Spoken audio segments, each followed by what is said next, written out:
하나님이 하나님의 사람을, 우리를 만들어가는 과정이 있습니다. 한 번에 만들어지지 않습니다. 하나님이 예레미야를 태어나면서부터 선지자로 찍은 게 아니에요. 그도 하나님의 사람이지만은 인간의 사람인 거예요. 그가 만들어지는 과정이 있듯이 시드기야도 시드기야처럼 타락해가는 과정이 있었다는 거예요. 그런 말씀드린 대로 도대체 무엇이 쌓였길래? 라고 하는 말씀을 생각해 보자고요. 처음부터 큰 거목으로 태어난 사람은 아무도 없습니다. 처음부터 위대하게 태어난 사람은 아무도 없습니다. 그런데 하나님이 자연처럼 우리를 만들어가고 있다는 거예요. 그래서 이걸 만들어 간다는 걸 가리켜서 구원이라는 단어를 써요.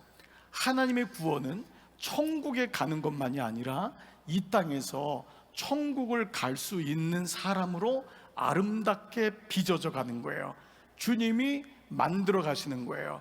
자, 강남중앙교회의 폐허가 함께 지어져 가는 건데, 이거는 내가 지어져 가는 것이 아니에요. 주도권이 먼저는 하나님이 우리를 지어져 가는데, 개별적으로 짓지 아니하시고 교회라고 하는 공동체를 통해서 우리를 만들어 가신다. 가정이라고 하는 공동체, 부부라고 하는 공동체, 가족을 통해서 만들어 가신다고 하는 하나님의 주권이 여기 있는 거예요. 자, 이걸 가리켜서 뭐라고 하냐면 구원이라고 하는 거예요. 구원이란 단어는 교리적인 단어가 아닙니다. 교리적인 단어나 아니면은 조금은 어렵게 느껴지시는 분은 구원받았어? 이런 이단에서 말하는 당신 구원 언제 받았어? 몇 월 몇 시야? 여러분, 이것은 성경을 너무도 부분적으로 보는 거예요. 하나님이 말씀하시는 구원은 몇 날 몇 시에 구원받았어? 나 작년 8시 5분? 이게 구원판입니까? 얼마나 하나님의 구원을 작게 만들고 있어요. 성경에서 말하는 구원은 그게 아니에요. 하나님이 우리 인생 속에 오셔서 각자의 삶을 보시면서 그 사람을 만들어 가시는 거예요. 마치 부모가 자녀의 연약함이 있지만 그 연약함을 품고 만들어 가시는 거예요. 우리 교우 가정에는 죄송하지만 여러분, 장애를 앓고 있는 자녀가 있는 부모님들 있어요. 오랫동안 아픔이 있어서 연약하여 누구에게 얘기도 못하는 자녀가 있어요. 그럼에도 불구하고 그 부모님은 자녀를 포기할 수 없는 거예요. 이 아이가 너무도 연약하지만 이 아이가 자라가는 모든 과정이 부모에게는 구원인 거예요. 그래서 구원은 전인적인 거예요. 우리 삶 모두를 통해서 오시는 하나님의 만들어 가심, 이 땅의 광야를 통과하면서 마침내 하나님이 부르시는 그날까지 가장 아름답게 빚어져가는 이 모습이 구원이라는 거예요. 그래서 이렇게 역설적인 표현이 필요해요. 자, 우리는 예수 그리스도 안에서 새 사람이지만 우리는 이미 2000년 전 예수님을 통하여 내가 그를 구원자로 고백함으로 나는 새 사람이 된 거예요. 나의 신분이 하나님과 자녀가 되었어요. 이것이 나에게 오는 구원이 임한 거죠. 그렇죠. 그런데 지금도 새 사람답게 되어가는 중이다. 이 두 가지가 복합적으로 있는 것을 가리켜 구원이라고 합니다. 구원은 내가 몇 날 몇 시에 구원 받았냐, 이것도 소중하지만 내가 그때 하나님 만났어, 내가 그때 수양회에서, 내가 그때 학생부에서 그렇게 하나님 나를 좀 봐주세요, 나 하나님의 도우심이 필요해요 라고 하는 그 순간 주님을 나의 구주로 I accept Jesus Christ as my Savior, 내 주님의 구원자로 내가 주님을 accept합니다, 받아들입니다. 그 순간 영적으로 내가 하나님의 자녀가 된 거예요. 하나님, 나는 죄인입니다. 나는 주님이 필요합니다. 주님, 제가 지금까지 혼자 살았습니다. 그러나 저는 이제 알았습니다. 하나님이 저의 영원하신 왕이심을. 그 순간에 그리스도 안에서 이미 already 이미 새 사람이 되었지만 여기서 멈춰지는 것이 아니라 지금도 새 사람답게, 하나님의 자녀답게 진행되고 만들어지는 과정이다. 이 역설적인 것이 바로 함께 지어져가는 구원이라는 것입니다. 자, 그런데 하나님이 이렇게 우리를 빚어가신단 말이에요. 만약에 우리의 구원이 과거의 어느 시점에서 구원받은 것으로만 끝난다면 우리는 지금 내 모습을 보면은 너무 흔들릴 거예요. 내가 이렇게 죄를 반복해서 짓고, 내가 이렇게 성격이 개떡 같고, 늘 부부싸움하고, 아이한테 이렇게 잘해주고 싶은데 나는 그리스도인인데 날마다 컨닝하고, 이런 마음이 들 때마다 죄책감을 느끼는 거예요. 그러면 나의 구원은 없는 것입니까? 그렇지 않다는 거예요. 하나님이 나에게 주신 구원을 그분이 이루어 가세요. 그분이 주도권을 가지고 우리를 함께 지어져 가는 거예요. 이루어져 가는 거예요. 근데 이때 하나님이 구원을 이루어 가실 때 쓰는 약재료가 첫 번째 뭐냐면 광야의 고난이라고 해요. 우리 인생에 광야의 고난이 있는 거예요. 우리 학생들은 여러분 보시기에 니들이 무슨 고난이 있냐? 그렇지 않습니다. 모든 인생에는 봄, 여름, 가을, 겨울, 10대에는 10대만이 겪고 있는 고난이 있습니다. 우리 아이들이 고난이 없는 게 아닙니다. 아이들도 우울증을 합니다. 아이들도 공황장애를 앓습니다. 너무너무 힘든 거예요. 저는 우리 아이들을 볼 때마다, 우리 학생부 여기 있지만 참 대단하다. 저 아이들이 그 큰 가방에다가 20과목을 다 집어넣고 아침 8시부터 밤 10시까지 학원을 다니는 거예요. 누가 이런 시스템을 만들어 놨어요? 우리 아이들을 누가 이렇게 만들어 놨어요? 그리고 아이들을 서열화 시키잖아요. 어느 대학부터 다 서열화 시키고, 이러면서 아이들도 너무 힘든 거예요. 이 시스템을 벗어나고 싶은데, 벗어나면은 낙제라고 하고, 벗어나면은 실패자라고 하니까 어떻게든지 붙어 있고 싶은데 안 되는 거예요. 누구는 공부를 안 하고 싶나요? 누구는 공부를 잘해보고 싶지 않나요? 그런데 잘하는 게 좋은 게 아니라 이것 자체가 브레인의 뇌의 0.001mm의 차이 때문에 누구는 암기를 잘하는 거예요. 그 브레인의 한 세포 때문에 누구는 공부하는데 앉아있지만 어떤 애들은 일어나가지고 움직여야 되는 거예요.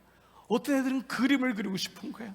어떤 애들은 뭐를 만들고 싶은 거예요. 근데 학교에서는 뭐라 그러죠? 가만히 앉아서 공부해서 성적이 잘 나오는 아이가 성공자의 인생이라고 사니까 우리 아이들이 겪는 고난이 너무 어려운 거예요.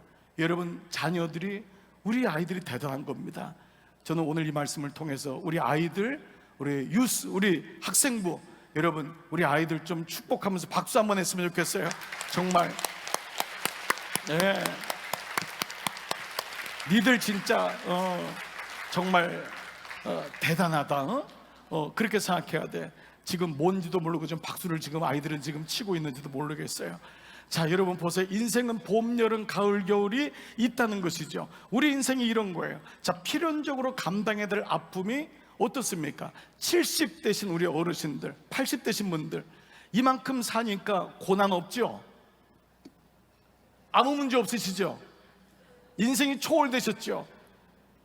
여러분 한번 여기 장로님들이나 권사님들에게 80 사시니까 이제 아무 고난이 없으시겠네요. 그렇지 않습니다. 모든 인생에는 봄, 여름, 가을, 겨울에 고난이 있는 거예요. 근데 하나님은 이 고난을 통해서 비바람을 통과하게 하고 여기서 광야에서 봄, 여름, 가을을 견디게 하세요. 이때 만들어지는 게 오늘 말씀의 핵심인데 성품이라는 거예요. 이 봄, 여름, 가을, 겨울을 통과한 거예요. 그냥 아무것도 없는 비닐하우스에서 만들어지는 것이 아니라 모든 인생에 여러분들이 겪어왔던 직장, 아이의 관계, 배신, 사기도 당해보고 배반도 당해보고 그렇게 믿었던 사람들이 등을 돌리고 이런 모든 인생의 봄, 여름, 가을, 겨울을 통과했을 때 우리에게 이걸 만들어지는 것을 성품이라고 해요. 그래서 성품은 각 사람의 성격을 연단해 간다라고 해요. 성품은 각 사람의 성격을 연단해 가는 거예요. 우리 모두 한 성격 하죠. 온유하다고 생각했는데 부부싸움 할 때 장난이 아닌 거예요. 욱할 때 장난이 아닌 거예요. 그게 건드려지지 않아서 그래요. 우리 모두 성격의 내관을 가지고 있어요. 그 내관을 누군가 건드리지 않아서 그래요. 어떤 사람은 운전하다가 내관이 건드려지면 갑자기 질주를 합니다. 갑자기 식사할 때 내 앞에 있는 음식을 누가 뺏어가면은 그때 뇌관이 폭발하는 사람이 있어요. 어떤 사람이 내 앞에 가는 꼴을 보면은 뇌관이 폭발하는 사람이 있어요. 이걸 가리켜서 각 사람이 가진 personality, 성격이라고 해요. 성격. 무엇보다 근데 이 성격으로 우리가 살아가다 보니까 뭐죠? 함께 지어져 가기가 어려운 거예요. 부닥치는 거예요. 부부인데도 성격이 너무 다른 거예요. 내가 난 자녀인데도 성격이 달라요. 그런데 이 성격 위에 그리스도의 은혜가 덮여질 때, 고난의 광야의 봄, 여름, 가을, 겨울이 덮어질 때 우리가 그걸 보편적으로 성품이 만들어진다라고 하는 거죠. 그래서 우리가 아픔을 겪거나 고난을 겪을 때 우리의 성품, 모났던 성격이 조금씩 갈아지면서 성품이 돼요. 자, 그런데 이때 좀 더 구체적으로 가면은 이 성품이 그리스도의 은혜가, 일반적으로 성품이 좋은 사람이 있어요. 고난을 겪은 거예요. 그런데 성경적으로 그리스도의 은혜가 올 때 어떤 성품이 되냐면 이 말씀이에요. 자, 신의 성품에 참여한 자라는 단어가 나와요. 신의 성품에. 이 말씀이 어디 나오냐? 베드로 우리가 후서, 자, 이 말씀 1장 4절. 이로써 그 보배롭고 지극히 큰 약속을, 은혜란 말이에요. 하나님의 그 약속, 이 보배롭고 지극히 큰 약속을 우리에게 주사, 이 언약, 예수 그리스도의 구원의 언약으로 말미암아 너희가 정욕에 때문에 세상에서 썩어질 것, 뭐죠? 성격인 거예요. 내 성격은 다 소욕과 정욕과 음란과 탐심과, 이게 내 성격인 거예요. 그것을 피하여 신의 성품에, 신성한 divine character, divine, 하나님의 성품, 이것을 신의 성품에 참여한 자가 되게 하려 함이니라. 이건 거예요. 하나님은 우리를 원하시는 게 뭐냐면 우리의 성격들이 그리스도의 은혜로 말미암아 하나님의 성품에 참여한 자가 된다라는 거예요. 즉 무슨 말이냐? 하나님의 마음을 가진 자가 되는 거예요. 그래서 이러한 성품은 타고나는 것이 아닙니다. 우리는 어떤 사람에게 저 사람 성품이 너무 좋아, 타고났어, 절대 그렇지 않아요. 성경에서 말하는 성품은 예레미야라고 해서 성품을 타고난 게 아니었던 거예요. 성품은 즉 물려받는 것이 아니라 가꾸어져 가는 거예요. 성품은 그리스도 안에서 만들어져 가는 거예요. 지어져 가는 거예요. 내가 예수님을 믿으면은 예수님의 은혜가, 그리스도의 십자가의 은혜가 내게 오니까 그 은혜로 말미암아 내 개별적인 퍼스널리티, 이건 늘 부닥친단 말이에요. 이 부닥쳤던 것이 그리스도의 성품으로 하나님 신의 성품에 참여한 자로 바뀌어 나간다는 거예요. 그래서 야고보서 1장 3절에서는 이는 너희의 믿음의 시련이, 이 시련이란 말이 영어로는 trial이란 말로 나왔지만 헬러 말로는 도키 말하는 말이 있는데 이 말이 연습이에요. 훈련이에요. 자, 이는 너희의 믿음의 훈련이 인내를 만들어내는 거예요. 즉 믿음의 성품은 뭐죠? 우리가 성품을 통해서 계속 믿음이 훈련되고 반복될 때, 개발될 때, 그때 하나님의 성품으로 만들어져 간다는 것입니다. 자, 보십시오. 성품을 개발하는 첫 번째 마음은, 첫 번째 재료는 광야의 고난이지만 감사한 것은 두 번째는 훈련이라는 거예요. 연습되어지는 거예요. 이게 예배예요. 이게 양육이에요. 이게 목장 공동체인 거예요. 이게 공동체인 거예요. 하나님이 우리를 모아서 자기 성격대로 예배 드리다가 흩어지게 만들질 않아요. 이러면 교회는 필연적으로 계속 분열이 일어나요. 여러분 가정에도 변화가 일어나질 않아요. 그런데 아버지가 예수님을 믿으면서 자기 성격대로 살면 이 집 망하겠구나 라는 걸 아는 거예요. 그리스도의 언약을 힘입어서 가꾸어 가는 것이구나, 변화되어 가는 것이구나. I'm changing. 내가 구원받았어요. I changed. 변화됐는데 그 변화가 I'm changing, 지금도 변화되고 있다는 것을 자녀들에게 보여줄 때 자녀들은 우리 엄마 아빠가 예수 믿는데 변화하고 있구나 라는 것을 알 때 믿음이 전승되는 거예요. 그렇지 않으면은 엄마 아빠는 교회 다니는데 죄송해요, 성격이 개떡 같은 거예요. 매일마다 부부싸움하고 자기한테 욕하고, 아빠는 매일마다 술 취해 들어오고, 변화되지 않는 가정에서 아이들은 더 이상 교회 다닐 이유가 없다는 거예요. 지어져 간다는 것은 구원이 우리 안에서 만들어져 간다는 거예요. 자, 이런 의미에서 본다면 초대교회 이후에는요, 고난보다도 훈련 쪽으로 더 무게중심을 뒀어요. 이게 중요해요. 구약에서는 고난이 그 사람을 변화시킨다고 믿었어요. 이게 구약의 개념이에요. 근데 신약에 와서는 교회가 세워지면서 어떤 변화가 일어나냐면, 고난만 있지만 고난만 있는 게 아니다. 인생은 공동체를 통하여 훈련되어져야 간다라는 이쪽에 더 무게중심을 두기 시작했어요. 자, 그래서 제럴드 시처 목사님, 여러분 책을 제가 한번 여러분께 주일날 소개해드린 적이 있는데, 하나님의 은혜라고 하는 이 책의 챕터 8이 뭐냐면, 8장이 등장인물의 성품이에요. 성경에 나오는 등장인물의 성품인데, 뭐라고 얘기하냐면은, 성경에 나오는 사람들은 둘로 갈라지는데, 갑자기 뜬금없이 이 사람은 나쁜 사람, 이 사람은 좋은 사람, 이것이 아니라 그들은 다 자기 성격대로 살았음을 얘기하며, 하나님의 성품으로 변화되지 않을 때 한 사람은 시드기야로, 한 사람은 예레미야로 바뀐다는 것을 얘기하는 거예요. 처음부터 좋은 사람 나쁜 사람이 아니라 그 사람 마음속에 하나님의 성품이 없을 때, 그것이 연결될 때 그 사람은 시드기야로, 그 사람은 예레미야로. 자, 적용 질문해 보겠습니다.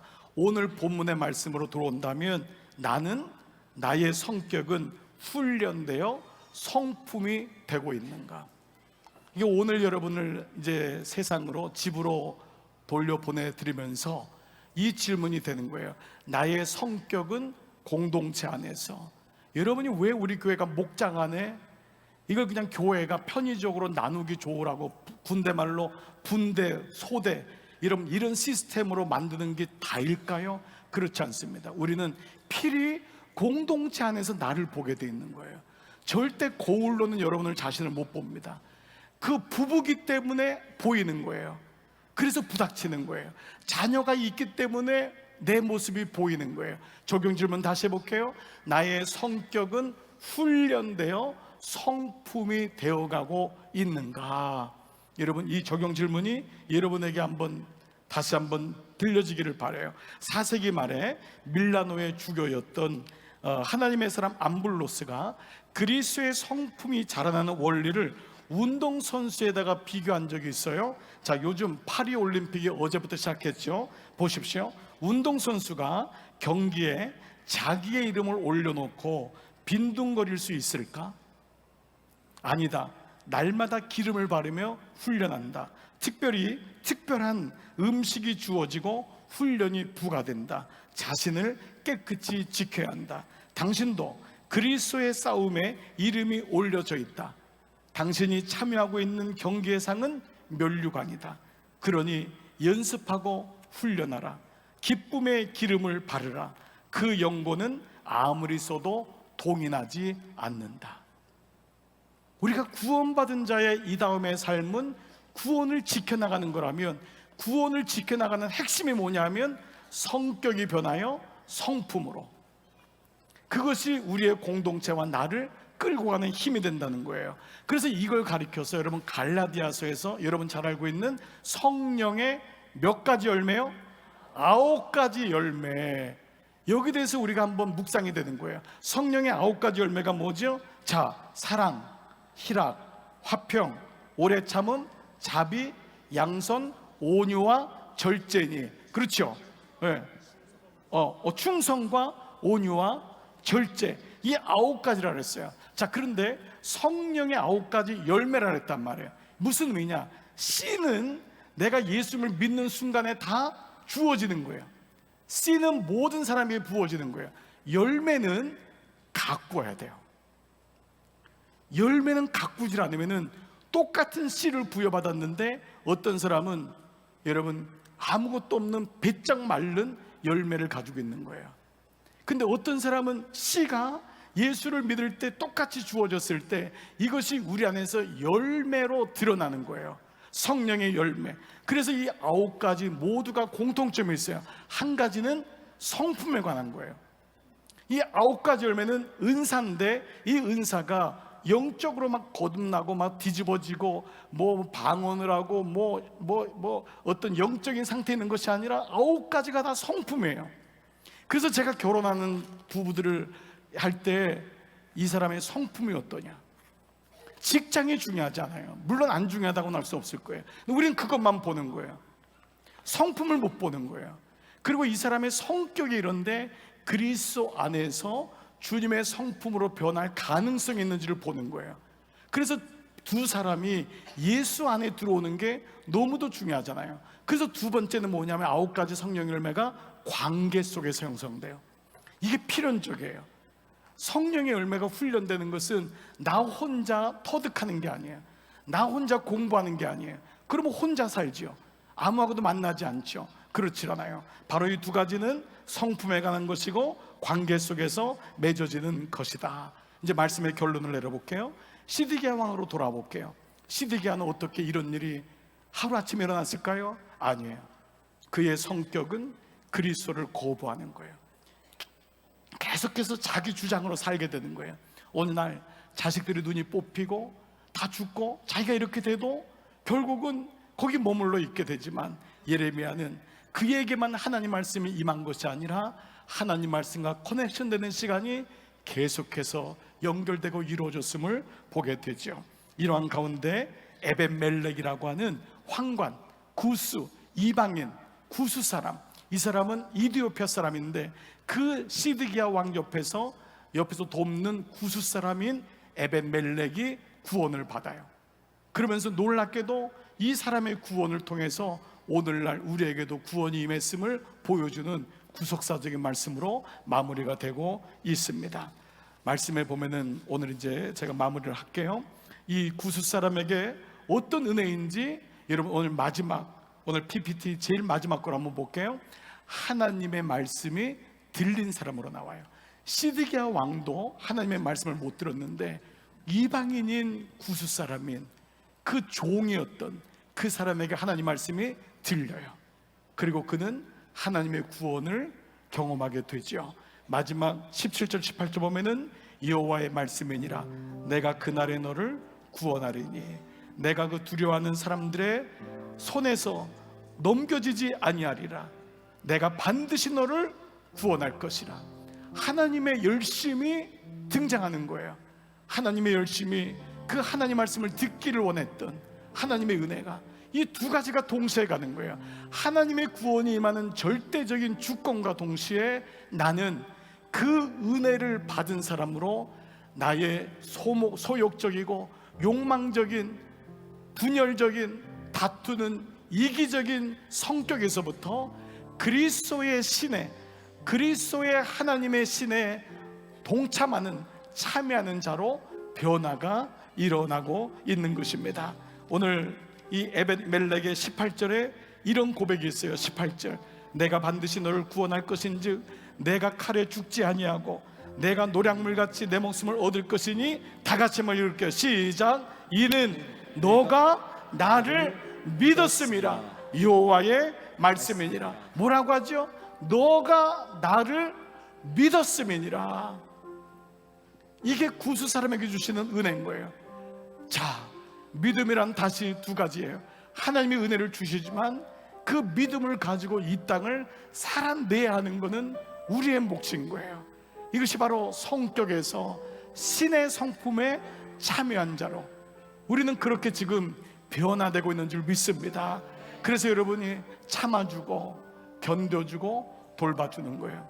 저도 지난 시간 결혼 생활을 35년을 하고 여기까지 왔고 아이도 장성했어요.